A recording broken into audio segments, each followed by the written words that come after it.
A man once went up to a spiritual guru and asked the question, what must I do to manifest a jackpot lottery win? Well, in this video, I'm going to break down what that spiritual guru said in response to that question. Hello, my name's Elizabeth Hackford. I'm the Law of Attraction Lady. Now, this is based on a true story. I was once watching a presentation by Esther Hicks. Now, Esther Hicks is the spiritual guru in my story. Esther Hicks is actually channeling a cluster of spirits that she calls Abraham Hicks. And everything she says is very pertinent, profound, and basically sacred. And she comes up with really amazing answers to the questions that are put to her from members of the audience of any conference that she does. So in this conference, a member of the audience got picked and he came up and sat in the hot seat and he asked his question, what must I do to manifest a jackpot lottery win? And he had his eyes on a huge bonanza payout, which was going to be something like $94 million. And he put the question up and he also asked, is it possible to manifest a lottery win? And the short answer that Esther gave really was that yes, it is possible to manifest a lottery win. However, there are lots of caveats. Now, in particular, she said that the problem is that most people who are trying to manifest a lottery win, and a lot of people do try to do that, is that they're coming from a place of lack. They're coming from a vibration of lack. And because of that lack, they're not able to attract through the law of attraction that bonanza win that they're seeking, that they're trying to manifest. So one of the things that Esther said that was really pertinent is that they're going to make a huge quantum leap. There's a huge gap between where they are now and where that 94 million payout is. And crossing this quantum leap is sometimes too much of a leap of faith for people. And they just cannot get from that position of lack, that vibration of lack, up to that vibration of receiving $94 million.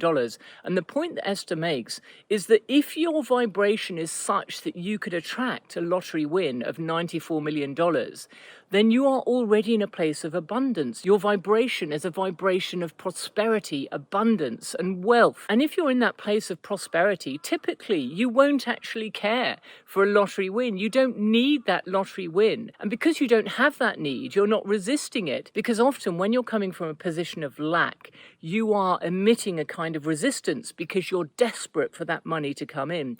And the point that Esther makes is that yes, it's possible to manifest a lottery win. But if you're actually at that level of vibration of prosperity and abundance, you really won't need the lottery win. You'll already be in this space of wonderful wealth and abundance and prosperity, and money will be coming to you from here and money will be coming to you from there. And so the point is if you're trying to manifest a lottery win, it typically suggests that your vibration is already one of lack for you to be trying to manifest that miracle. And what she says really is really helpful and really pertinent is that you shouldn't be trying to make a huge quantum leap. What you should be trying to do is just manifest some small wins. Think about what is a really helpful amount of money that could just come into your lap today or tomorrow. Think about an amount that is believable to you. Maybe you might inherit $2,000 from someone, or maybe you might just get a wonderful bonus in your paycheck, or maybe you might get a huge discount on something that you were going to buy anyway.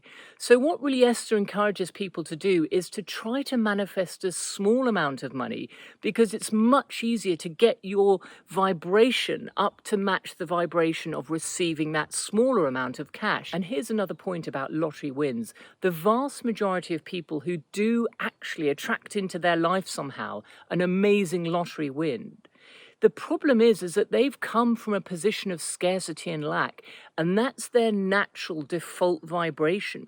So although they've won this huge bonanza payout, maybe for 6 months or a year or even 3 years, they have a wonderful time. But if their natural frequency and vibration continues to be one of lack, very quickly that money runs out and they spend it. And they get very much back to square one, and sometimes even worse than they were before. So in fact, just trying to attract a lottery win into your life, if you're in a vibration of scarcity, can be a very dangerous thing. And what you really need to focus on is just increasing your vibration and getting into the vortex, as Esther says.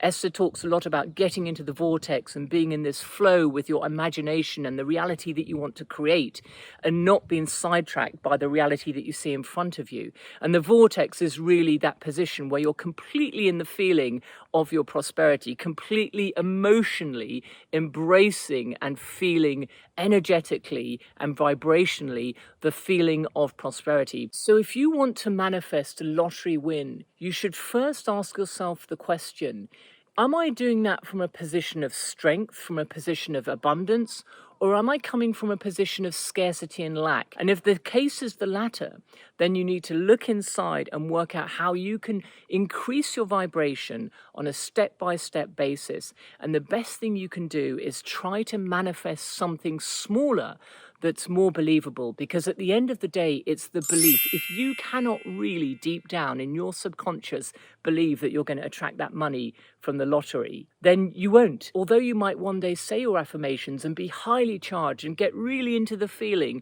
of having that money, of having that win, of the beauty and the joy and the relief that that money's come to you, you might get into that feeling 2 or 3 times a day. But if that is not your consistent vibration throughout the day, and you're defaulting back to a position or a vibration of lack, then you just won't attract that money. But it is possible. Of course it's possible. But when your vibration is such that you could attract that amount of money, you won't actually care about a lottery win. That's what being in the vortex is. Now, don't confuse it with the vortex from the old BBC show called The Adventure Game. That vortex was a vortex you didn't want to step into because it would disintegrate you into outer space.